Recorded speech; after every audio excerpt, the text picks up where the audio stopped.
Recording. Oh, your hair is so cute. It's like a little, I don't know how to explain. It's like not pixie cut, but like, I don't know. It's like shaggy. I And I love like I it. love it. Okay. Thanks. Oh, I keep leaving my mouse in the center. Okay. Let me make sure my volume's up. Yep, that's also going to be in the video. Fantastic. So, Cool. how are you doing? I'm doing good. Um, I'm doing nothing, actively doing nothing, but that's okay. Yes, it is. It really is. Because it's a lot. It's a lot. Right? Yeah. Right. COVID, racism.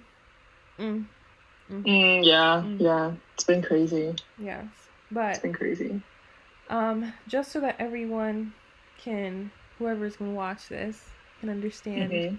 Mm-hmm. Can you introduce your like who you are, how old you are, and the year, like your level in SAC, like what year you are?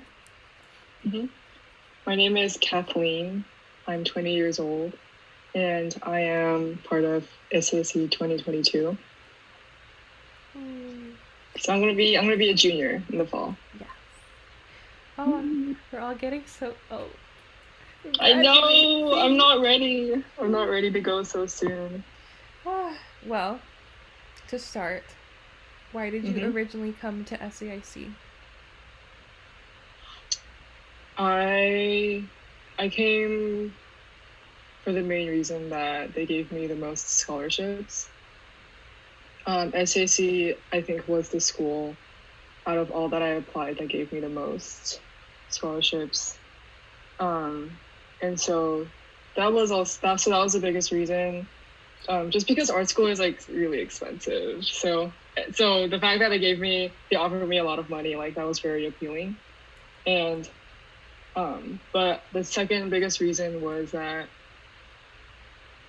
I I liked that there was a lot of freedom for what kind of classes you wanted to take, because my other um, biggest choices that I was considering to go to, like the way they functioned was you had to pick your major when you apply, and then you could only take classes of that major. Mm-hmm. And I understand why they do that, but I'm also kind of like very like free spirited, and I love like trying out new things. And I thought that if when someone is able to take lots of different types of classes from different departments and stuff, like I think that person can benefit more from that kind of system. And I thought that that was like meant for me. Mm-hmm. So so that was one of the reasons why I came here.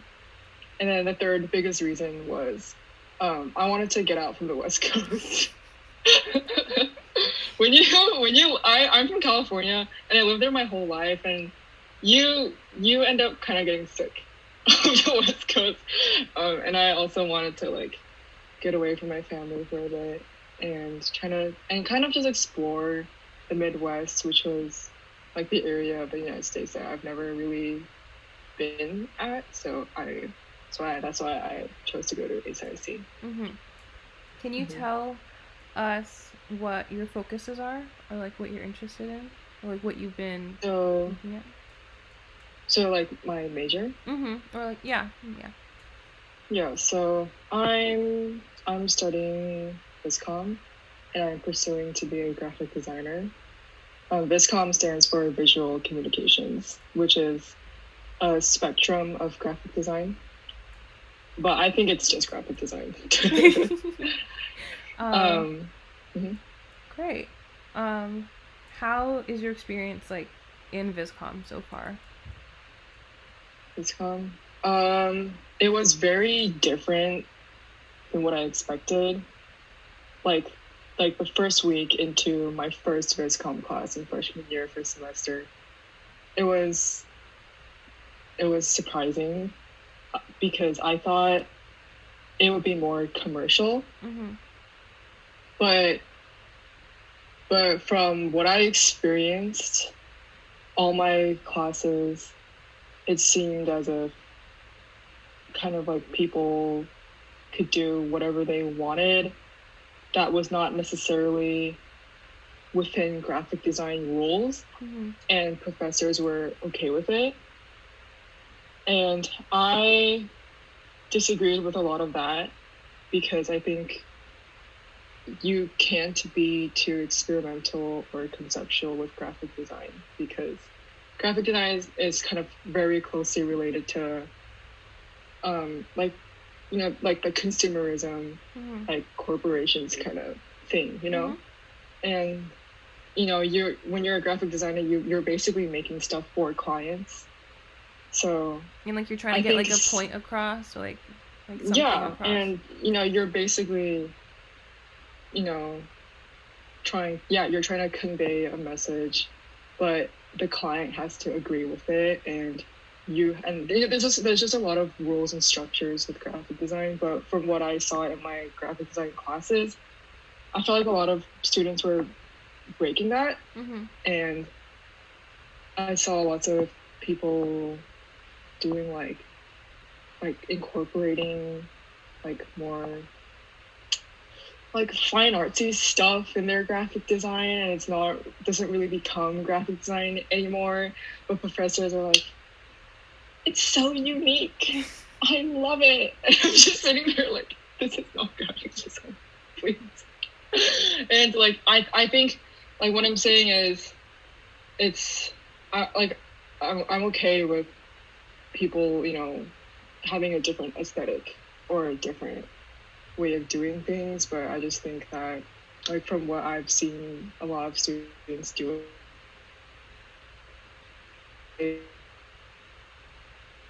I would say that's not very successful in the graphic design department. But that's why I saw a lot in the classes, you know?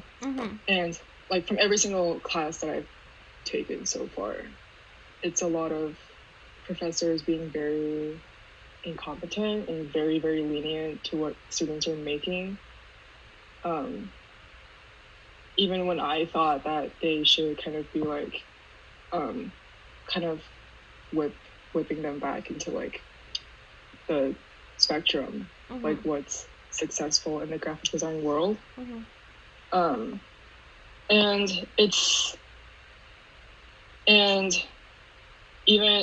also with professors, I felt like a lot of them, I would ask them for some critical advice or something, a question that's kind of like, would this be working with the real world? Would this work if I like when I graduate from college and like I would work for a company? Like, how does that work? Like, how do I do that and stuff? Like, they would kind of be like, you're fine. Don't worry about it. You can talk to CapX for that. Yeah. I feel like a lot of professors, my professors, they either didn't give enough critical advice and they would just praise you. Second, they would kind of not answer your questions and kind of refer it to someone else and kind of be like, you should ask this person for this. And I had a portfolio review recently to get into advanced viscom classes.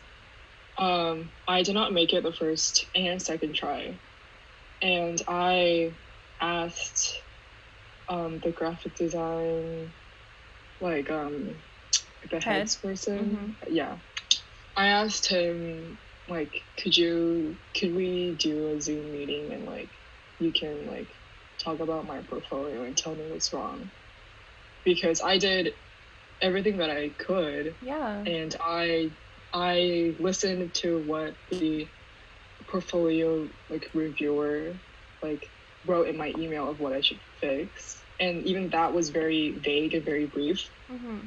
And he also basically told me like, I think you don't have to worry about it because there's another portfolio review in August, and you can always try for that.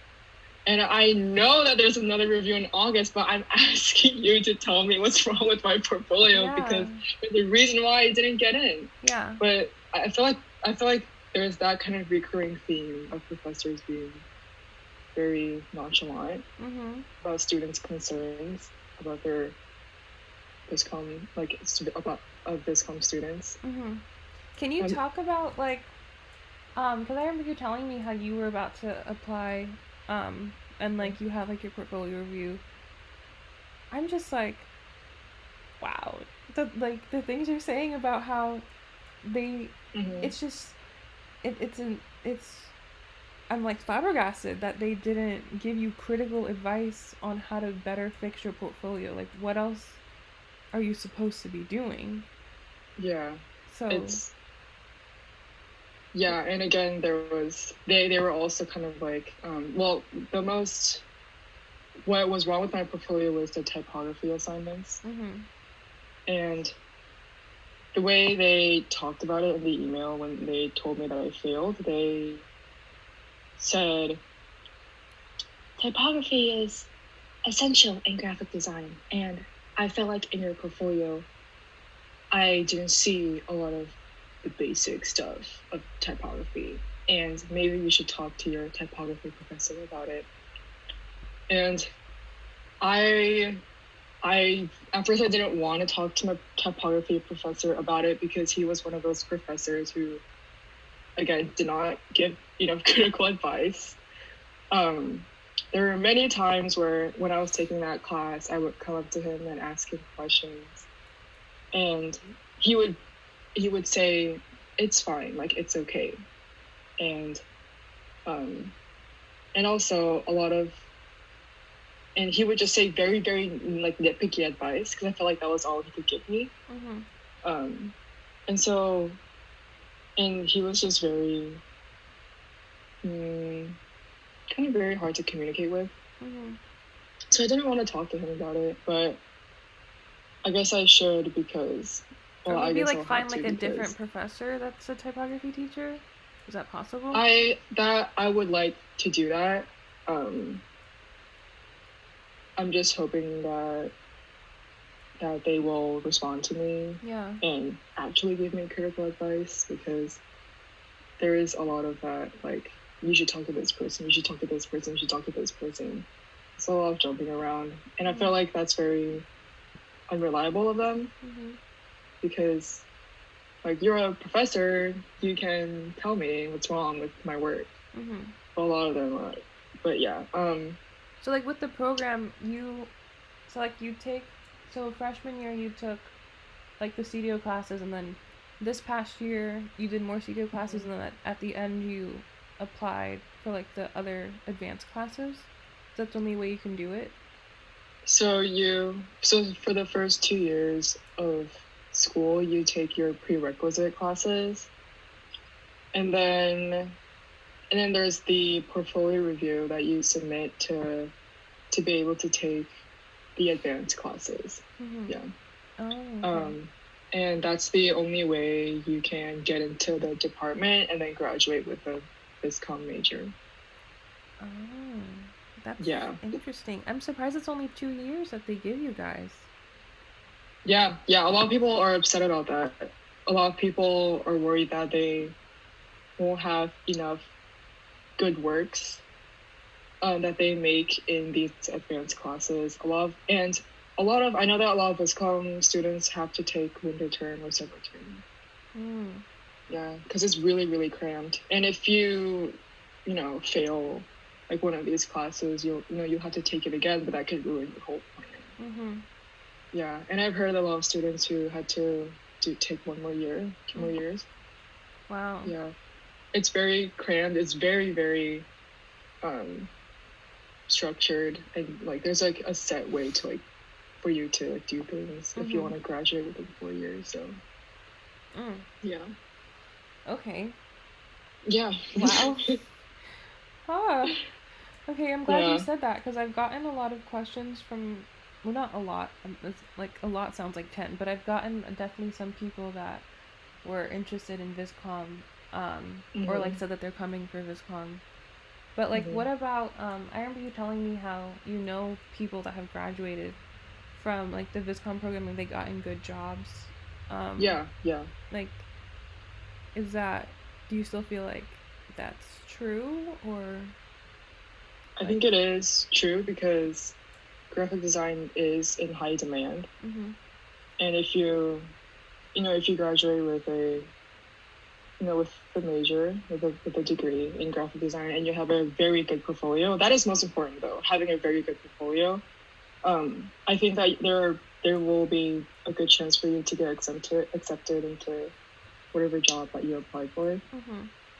Mm-hmm.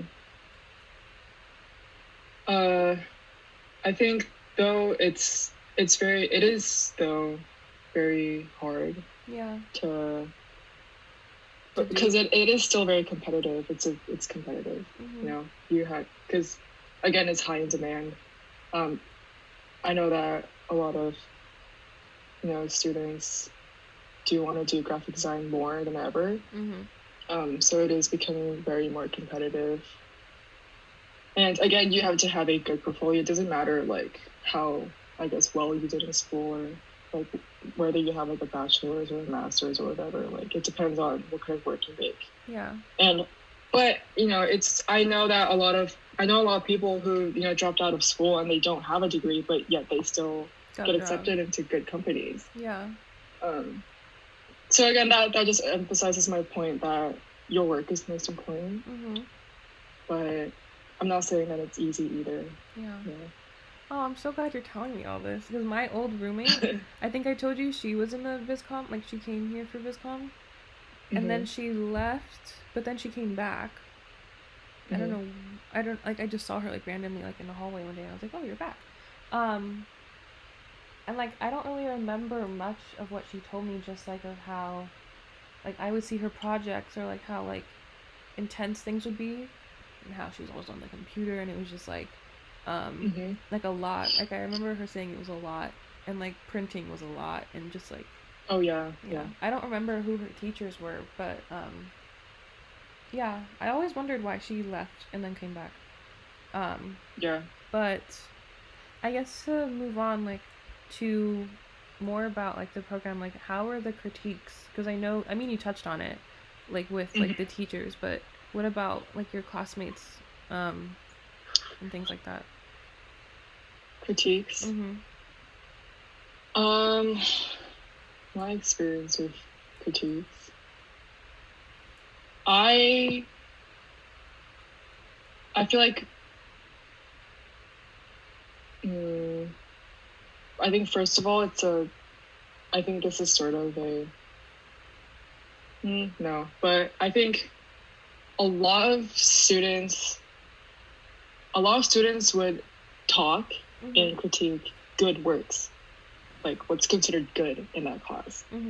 And when it came to a very bad work, quote unquote bad, or it seemed like the student like didn't try hard, didn't care, nobody would say anything. I think that would apply not just to viscom but like other majors too.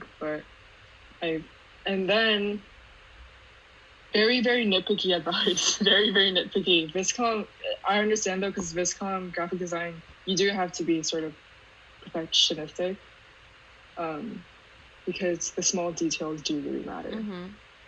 Especially because I think that graphic design is more on the minimalist side than the maximalist side. Yeah, because you're trying to like get give people information quite fast. Yeah. Like for instance, like logo design, you're creating a logo for a company. You can't do too much. It's a logo. It has to be small, and then the company has to be able to take that logo and make it and be able to apply it to different products or like websites and stuff like that.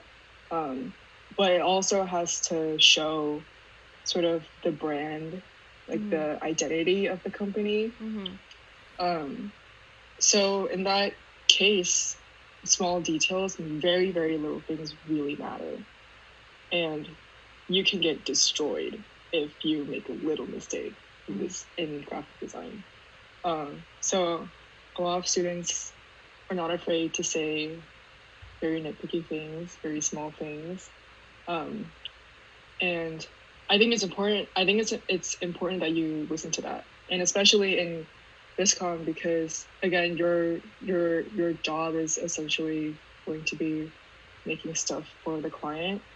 So you want the perspective of the client. Mm-hmm. So I think it's very important that you should listen to what other people have to say for your works, even if like it bruises your ego or like your pride. Like you should set that aside and listen to what they have to say, because it's more important than what you want. Yeah. And it sucks because, yeah, essentially you can't really do what you want. But, well, you're doing graphic design, so you got to deal with that. Mm-hmm. Yeah. Do you have a class that you did not enjoy whatsoever? Just like any class. It doesn't have to be strictly viscom, but just any class. Any class in SAIC. That you just like, I hated core and research. Everyone I keep talking to keeps saying that, but I liked mine. I'm just like... Actually, I disliked research less. Okay. But I really did not like core. But I think there are many factors that made me feel that way. That's not necessarily of core. First of all, I'm somebody who, I don't like doing what I don't like to do. You don't like wasting time. Yeah, it's kind of like my way. My way or the highway. Like, I was like core makes you do things like out of your bubble, yeah. Which I appreciate, but I also don't appreciate because I already did a lot of what core made me do. So I'm already like, I already know what it's like to like be in the wood shop and like work things with wood. So why do I have to make a fucking like shadow box? Like, we never did a shadow box. All we did was a canvas. Like we just did like the canvas thing and like made our own. Oh really? Yeah, we never did a shadow box. I was a little jealous because like they looked kind of cool. I mean, they didn't make us to the shadow box, but I did make something that was kind of like the shadow box. Mm-hmm. So, but yeah, I don't like working with wood, but they made me work with wood, and then they made me make a fucking performance video. Mm-hmm. And I hate performance, and I hate recording myself and showing the video to the whole class. But somehow my class liked my performance video the most. Even when I hated doing it. I guess thanks, but like I'm never doing that ever again. But I just, and it was just a lot of like, oh, I don't want to do this. I really don't want to do this. Mm-hmm.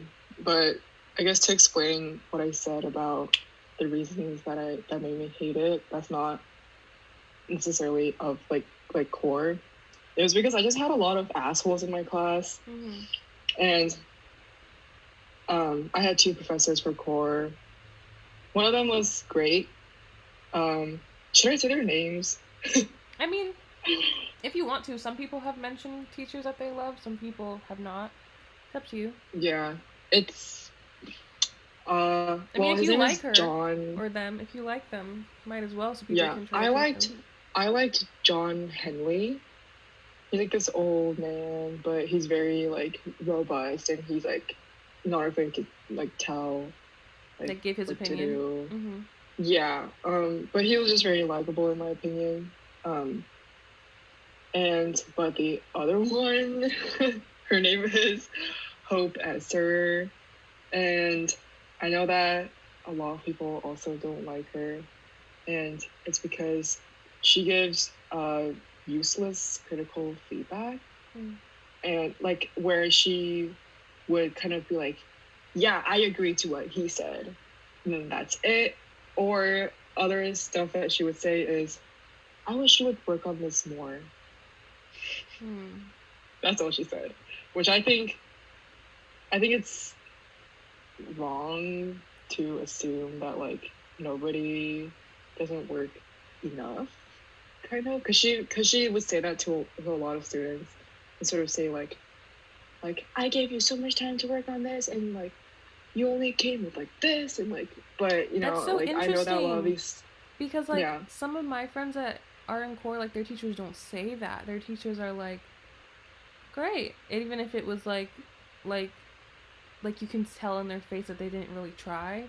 but like the teacher doesn't like say anything. I've never heard of a core teacher. Yeah, Hope was the opposite. Wow. She would be very mean, kind of assume that everyone was like slacking off or like nobody did enough. And she would do that especially to students who didn't do what she liked.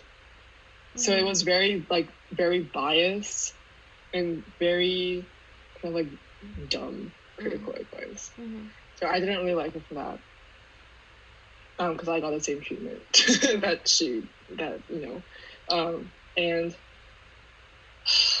and you know, the assholes in my class.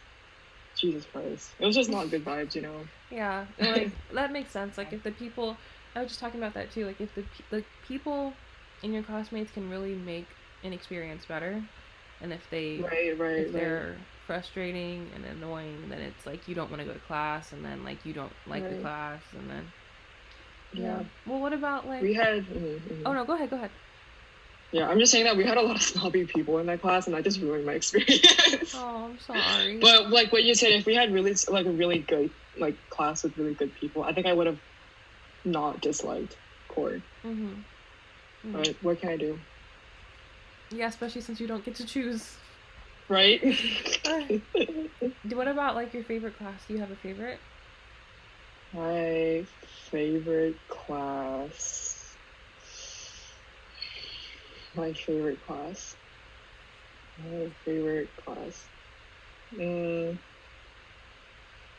like it's hard for me to have a favorite because I'm very critical of everything. But I would say we're buffering. Okay, you're clear. It was buffering. Go ahead. Okay, cool. Yeah, you were buffering too. I really enjoyed fashion illustration. Really? I did. I really enjoyed it, and I really liked. Wait, who was that teacher that you had? I had. I know there are two ladies. I think they're both white, but one's blonde and the other one I think is brunette. Blonde. I had the blonde. Laura? Yes. Laura. I had Laura. I heard liked mixed it reviews because... about that class with her. You what? I've heard mixed reviews about that class with her. Mixed reviews. Yeah, I also have mixed reviews of that class. I'll get to it, but I enjoyed it because I love drawing. I actually used to be a fine arts focus. Like I recently started learning graphic design, but before that I used to do a lot of painting, a lot of drawing, and that was it. But a lot for the longest time. So I feel like after so many classes of graphic design, typography, Adobe design, Illustrator, Photoshop. Just like nice to work with your hands. It was nice to, yeah, it was like a little break. And I love figure drawing, and I also love clothes. So I, in that class, provided, teaching both of those things, like the figure of the model, but also learning how to draw forms of fabrics and textures and like how they look on the body. And I really liked that part, like just this very technical drawing, like I really liked it. Yeah. And I also I liked the vibe of the class too. I made some really good friends in that class. And it was a class that I truly looked forward to, and when I woke up on the day of the class, I wouldn't be like, oh, I could be like, okay, it's just drawing, like, like, oh, it's fine, it's a good day, and I'll go. And we would also like go to frequent trips to the Art Institute Museum, and we would sort of draw, like there's the statues, the Greek statues. Yeah, in that court, like the yeah. and that was really fun. It's like, you know, it's like my preference. I just really like technical drawing, but yeah, I feel like I actually learned a lot from that class, and I thought Laura was actually a pretty good teacher. But the cons was you needed a lot of materials, and you would end up using it once in class and not use it again. Oh. Yeah. And there was one time where she was like, "Oh, next week let's do like a printing class. Like we'll like buy inks and rollers and like do that stuff." So and she was like, and she told us to buy like the rollers and like inks and like specific types of papers and stuff, but it's really expensive. One roller is like $15 or something. Jesus Christ! And we were just gonna use it for once in the semester.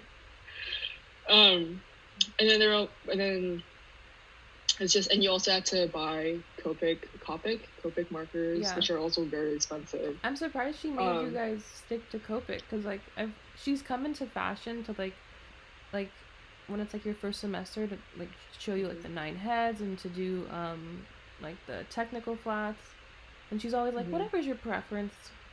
Yeah. Every time. Actually, I think I might be mixing it up with another class, but I think she recommended Copic markers, but she wanted good alcohol-based markers. Yeah. That's what she wanted. Okay. Which are still expensive. Yeah.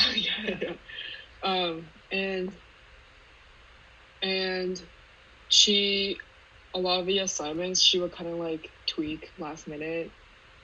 So whatever like students like made, they would have to like kind of like redo it. And I remember I was a victim of this, because for our final assignment, I think we had to draw like 12 figures wearing stuff that we designed. I can't remember well, but it was a lot. It was a lot of drawing, and she would change a lot of things about it last minute, and I remember I had to redo the whole thing. Yeah. That's frustrating. Yeah. So many tears. Oh. Tears. Yeah. No, I didn't cry, but I was very, very frustrated. Yeah. I was very angry, but she did a lot of that.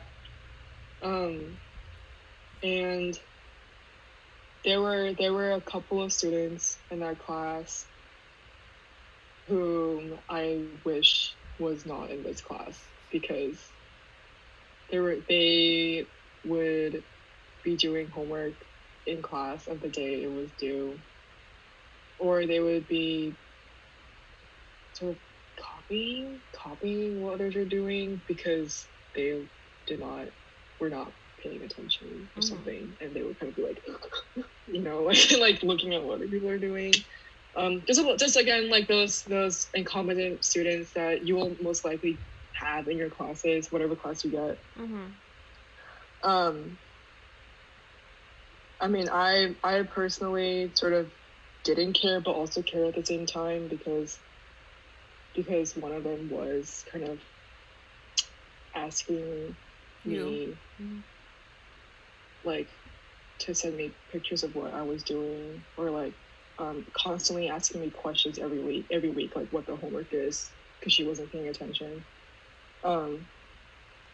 But anyway, well, you'll have those kind of people. But basically, the main reason that I didn't like the class was the materials, the cost. Her asking us to buy materials like almost every week, and like only for us to use it like once, you know. Yeah. And then and like her like changing the assignments like last minute. Got it. And a lot of students having to redo a lot of stuff. Gotcha. Yeah. Okay, well, I feel like you'll give me a nice juicy answer for this next question. Juicy answer? Let me see. Let's hear it. The question is, do you like the school as it is, or would you change anything about it? And has your view of SAIC changed since you got here? See? Yes. Oh no, my dad's calling me. Decline. Hold on, let me text him. But yes, Change. Please change. So many problems. So many problems. So many. And yes, my view of SAIC definitely changed ever since I started attending. What should I tell like what I want it to change? Yeah. Okay. Be honest, everyone, and don't be afraid if you feel like your answer is long. Let's see. It's been 36 minutes.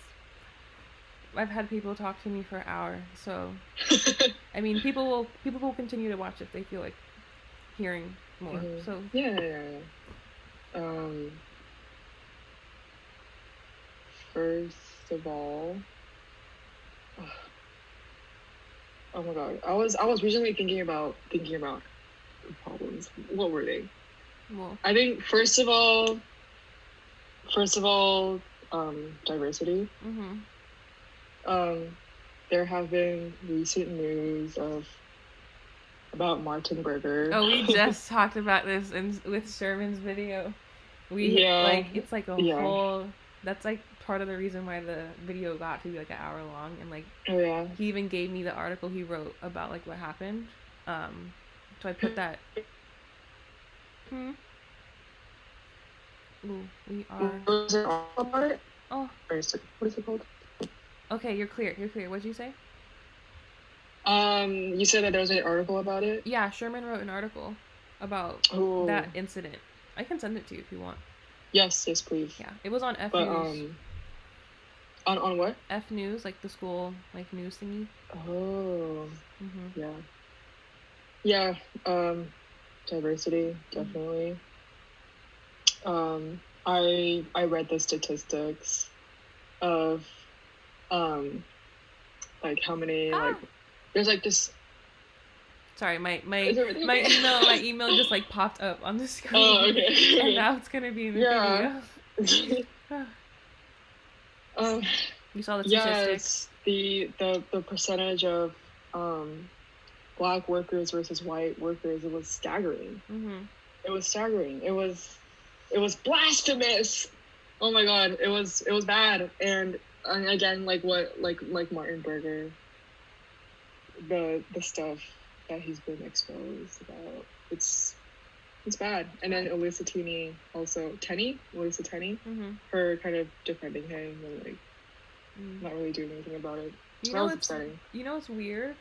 When we were freshmen, there was a lady, her name was Lo Brown, if I'm remembering correctly. And she was Black, and like she worked in like she was like a faculty in, you know, like where like student government is, and then like the office. She worked in that office. But then when we came back sophomore year, she was gone. I don't know why she left. I don't know what happened. And like she was like one of the people that made me feel so comfortable, because it was like, oh my gosh, a Black faculty woman like here. She's giving me tips on where to get my hair done, where to get braids, and she's gone. And it's like, I miss her. I'm like, where did you go? I don't have her contact information, so I don't know where she went. Right. But she was like she was the first Black faculty I met, and I don't get to meet that many. I think I've only met. Right. When I say faculty, I mean like people that don't work in the cafeteria, and I love the people that work in the cafeteria. Right. They're so funny. They're so sweet. But they need they need to be treated better. Like, definitely, yeah. Yeah, I know. A lot of them.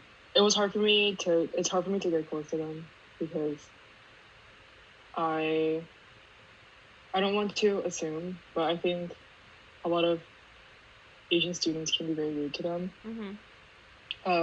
Well, I guess the main reasons are, I think, anti-Blackness is very recurring within Asian communities.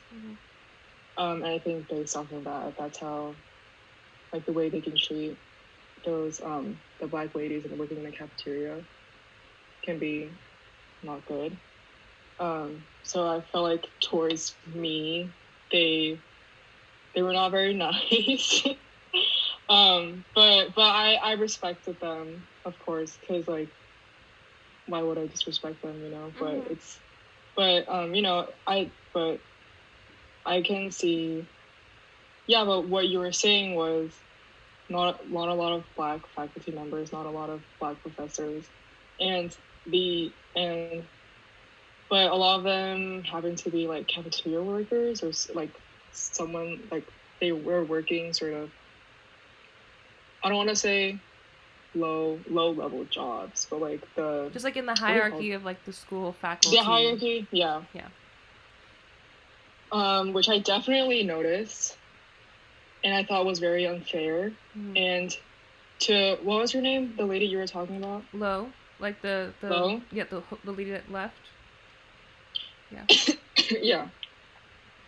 I guess we'll never know what her reasons were for why she left, but if it is that reason, I would not be surprised. But yeah, I don't think I've had a Black professor ever. Yeah. The only I haven't either. The only person that's come close is Sam. Well, her full name is Sampato. If I hope I'm pronouncing that right. But we call her Sam. And she teaches in like African American studies. But I know that there's Zenenge, who's amazing, but I've never had the pleasure of having her class. But Sam, amazing. She is so well versed on Black issues and just like Black art history because it's her specialty. I believe Sam is Indian. I'm not fully aware of like exactly what exact she is, but her parents came in and her mom was wearing like an Indian dress. But I'm pretty sure her partner is Black. I feel like it.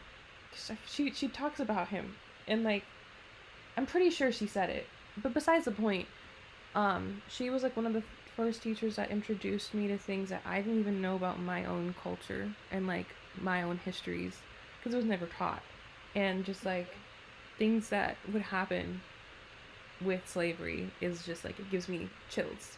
And like we need more professors that are more well versed in certain issues and just like not, they don't even have to be well versed in certain issues, just not white. And I don't have anything against white people. I'm just saying like why is that the majority of our faculty? Like I'm sure they're brilliant, but like for your students to feel like someone can understand them fully, it really does help when that person comes from a similar background or is of a similar race. Not that like we have to stick to our own races, because that's not what I'm saying at all, but like it definitely helps to have someone there, like right.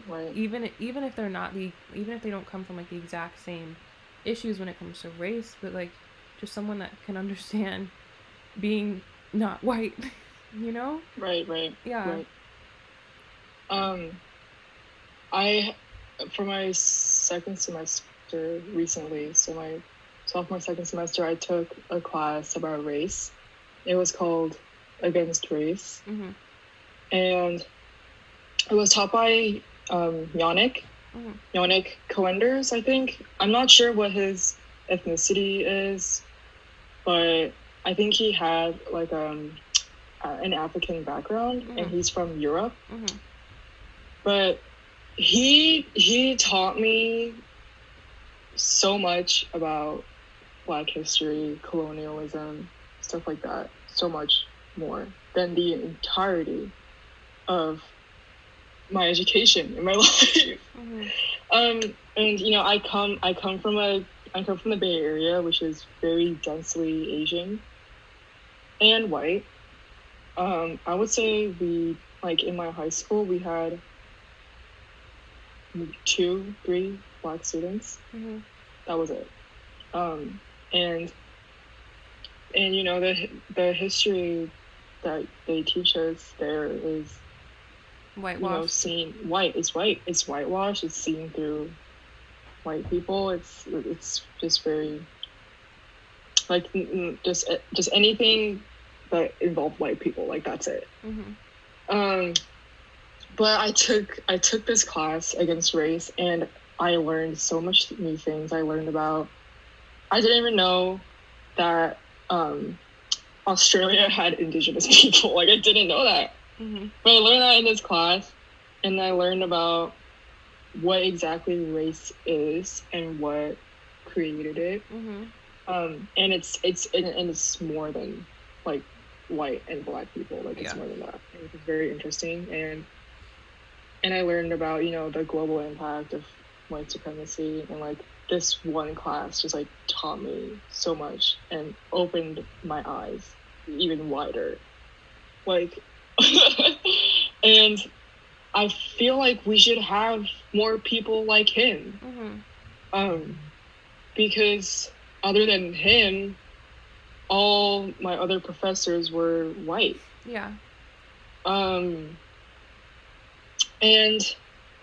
I know that they get away with it, for being white, and it's upsetting. I just wish that there was more and more diversity, more minority professors, and like, just I think anyone can clearly see, this inequality that's happening. Yeah, I think what's also like, I think like because students see that so easily, that's why they make their own groups, like specific groups.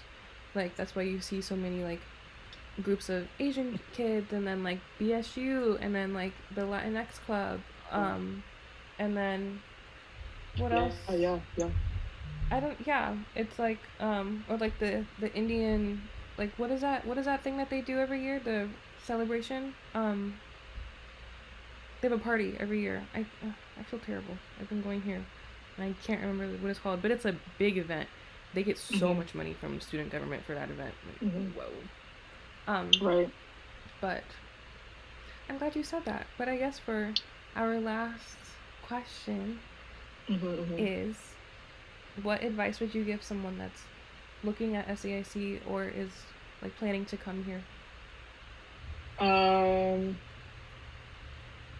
I would want you to know that SAIC is very conceptual, and I feel like that's how they treat a lot of their classes and departments, and that can have its pros and cons. And I've actually watched a girl's video on YouTube. It was titled "Why I Left SAIC." I saw that video. Yeah, and she says basically that it's very conceptual, very experimental, and professors are very like snobby about it or something like that. I think you should watch more videos like that. More videos of why people left SAIC. I think you would get a clear perspective and more reasons why they left. And I think the reasons why they left is totally valid. And I also want you to know that we don't use a GPA system. We do pass or no pass. So when you plan to transfer after attending SAIC, that's going to be hard because it's pass or no pass. And I think some students have said, like, because of that, like, they can't get their credits transferred. I've heard that. So they have to start anew. I've heard that, but I've also I've heard that exactly, but I've also, it says my internet is unstable.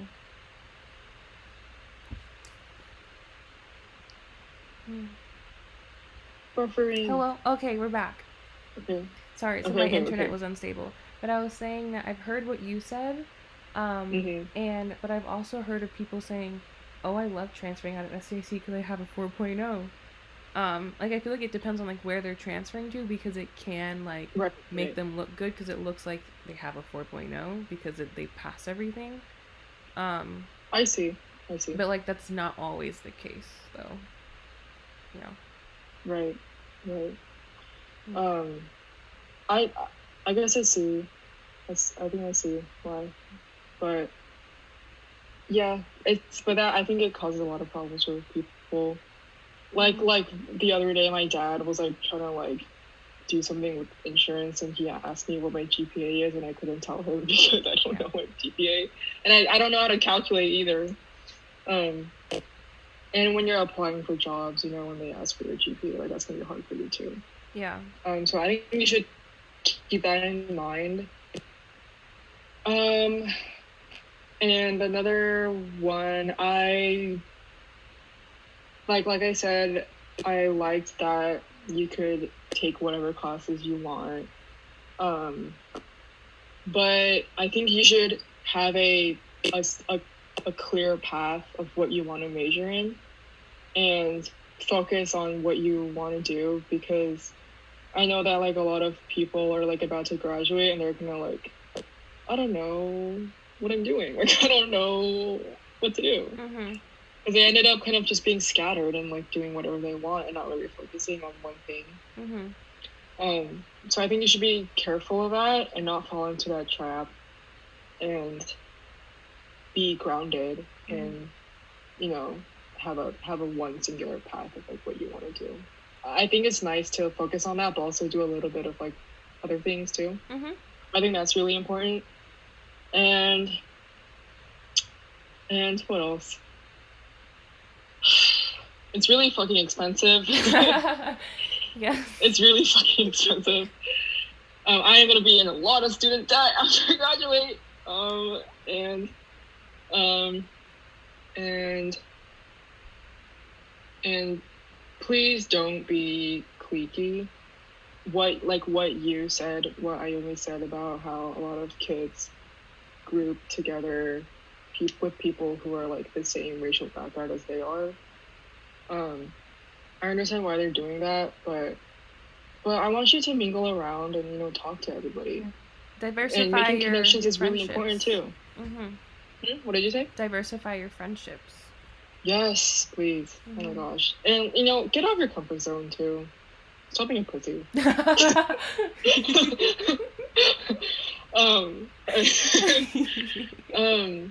Yeah, please make a lot of friends. That's really important. It's not like the easiest, but like I feel like it's fun when like you're in class, because I feel like that's how I made most of my friends, was from classes.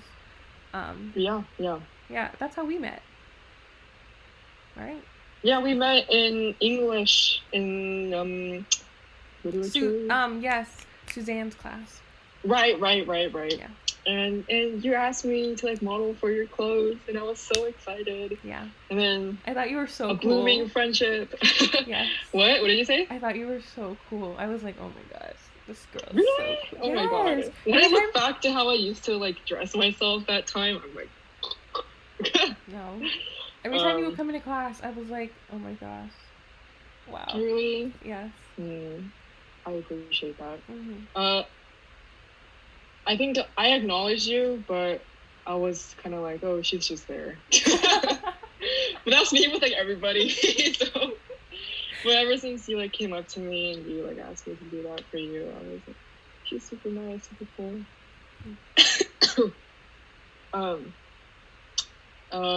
What else?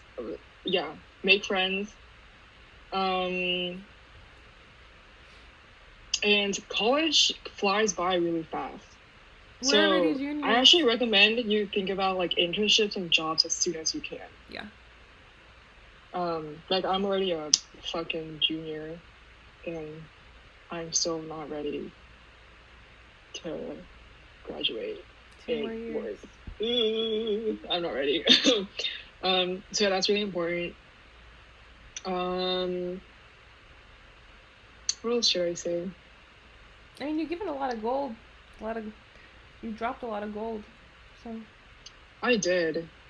I guess those are like the most important. I guess I would also say I'm not sure about other advisors, but I know that a lot of advisors are not as helpful as you would like them to be. Get so Esther. Keep that in mind. Talk to Esther if you're watching this. Esther's amazing. She's my advisor. Esther? Yeah. She cares like no other. That's good. That's good. Mm-hmm. My advisor did not tell me how stressful the path of viscom would be, and now I'm involved in it, and I don't know what, and I was not expecting it. There's gonna be a lot of financial problems. There will be, and you're gonna have to do a long conversation with that too, with faculty. Yeah, and then there's capex. You have to do capex to do internships and stuff. I have yet to talk to him about a thing. Yeah, me neither. Right. Yeah, there's gonna be prerequisite classes that you're gonna have to take through your whole 4 years of SAIC. Depending on research, software seminar. Yeah. It's like right. I mean, there's like a junior thing too, and then there's like senior thing like too. Like capstone and things like that. Yeah. There's that, and yeah, again, diversity issues, so that could be a problem for you. If you're a minority person or a Black person, that can be tough for you. What else is there? There will be lots of other stuff, but you'll discover it. So. Yeah, I believe it. Huh? Wait. Oh, my connection sucks. You said you're leaving? No, I said, you can figure it out. You can figure it out. Yeah. I mean, because, like, college is, it's a path. Some things are for some people and other things are for other people. And yeah. You just gotta, some colleges work well for others and other colleges work, it just depends. Yeah. That's why I think also, like, don't be afraid to transfer too if you're able to. Yeah. I know a lot of my friends are transferring because the school is not meant for them. Yeah. Don't stick with something that doesn't serve you if it doesn't serve you. Right? Like, yeah, just don't stay in a school that's, like, not even doing you good. Just go somewhere else. And, I think it's also really important to know that, like, just because a school is, like, super popular and it's considered, like, the best school, like, AKA RISD or CalArts or whatever. And, like, even SAIC is, like, I think 4th place in the United States or something. Yeah. Yeah, like, just because it's a school that everyone idolizes and your parents are like, you should go here because, like, it'll look good on your resume. Like, don't listen to that. Like, I went to SAIC because, like, it's in 4th place. But it's kind of shit. So... See, this is why I'm getting people different perspectives, because I love this school. Really? Yeah. Really? I think I'm saying that's shit because lots of things. But also it's hard for me to kind of, again, say, like, I love this thing because I'm very critical. But, like, anyways, I think it's a lot of improvements can be done. To anyone who wants to get into viscom, I would slightly recommend going here. I think there are other schools that can do better. And actually, I have a friend who transferred from SAIC to NYU. No, not NYU, but it's an art school in New York. Pratt. Where did she go? I think she went to SPA. And she said their graphic design classes are so much better than SAIC. She said that the facilities are definitely better in SAIC, but she likes that the graphic design classes are more commercial in SPA. And it's more realistic, in her words. Like, it's more real-world applicable. And they help you a lot with preparing for graduating and, jobs and applications and resumes and internships. Which is important, for graphic design and any major, whatever. But if me and my other viscom friends are also considering to transfer. For me, I want to stay, but I think it's because I'm too lazy to. But yeah, I think I should transfer. I think I should. I mean, it just sounds like you said it. Like, SAC is super conceptual, and like sometimes certain people just don't. It's like conceptual just doesn't work for them. Or like what they're trying to do. You know. Right. So yeah. But again, like, I can't tell you how it's going to be for you because it's always different. It's different. But just don't be afraid to transfer if it's not for you. Yeah, that's important. And the SAC cafeteria food is not the best, so you should also know that. Yeah, boxed water tastes like boxes. Just letting you know. Yeah, I do love cardboard. I've never had it. I'm not gonna spend $5 on a box of water. I can't. I'm sorry. I bought it once. I drank from it. It tasted like cardboard box. I know a lot of people that drink that water. Yeah, I know. I'll stick to my water bottle. But thank you for answering all of my questions. Yes, but again, most important thing: make friends, make connections. I have an awesome friend here that I made in school. She's amazing. Check out iomi.co. Oh my god. This isn't about me. Check out Kathleen. But yeah, that's the most important thing because even if you transfer, you'll still have them. Yeah. I feel like that's really what college is about, is making your connections. Yes. Because like if you don't make connections, the most important. With the art worlds, baby boo, you need those connections. Right. You need connections. If you're somebody who's like very, very shy and quiet, doesn't like talking, I'm sorry, but you're gonna have to get over it. You're gonna have to talk and socialize. Some people don't though. Some people don't.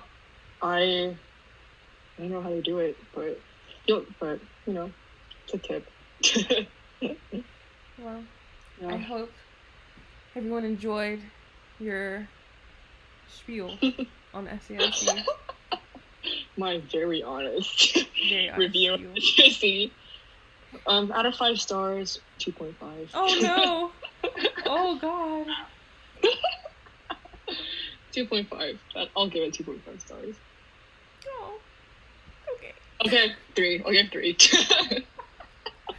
Okay, well, let's wave goodbye to people. Bye, everybody. Please like and subscribe.